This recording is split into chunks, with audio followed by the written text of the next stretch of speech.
ఎందుకని బాప్తిస్మిచ్చే యోహాన్ని విడిపించలేదు ఆయన అలా మహిమ పొందాలనుకున్నాడు. గ్రాహం స్టైన్స్ని వాళ్ళ పిల్లల్ని ఎందుకు విడిపించలేదు ఆయన? మీకు ఒక విషయం చెప్పనా? ఒక గ్రాహం స్టైన్స్ ఉన్నాడని ఒక వ్యక్తి 21వ శతాబ్దంలో కూడా క్రీస్తు కోసం హతసాక్షి కాగలడని ఆయన చచ్చిపోయేదాకా భారతదేశానికి తెలియదు.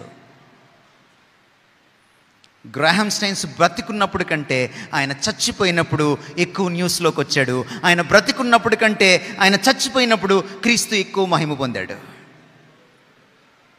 కొంతమందిని ఆయన తప్పించి మహిమ పొందుతాడు, కొంతమంది ఆయన మరణానికి అప్పగించి మహిమ పొందుతాడు. యేసుక్రీస్తు శిష్యుల్లో ఒక్కడు తప్ప అందరూ హతసాక్షులయ్యారు. అందులో 10 మంది కత్తివాత పడ్డారు, ఒక పేతురు తప్ప.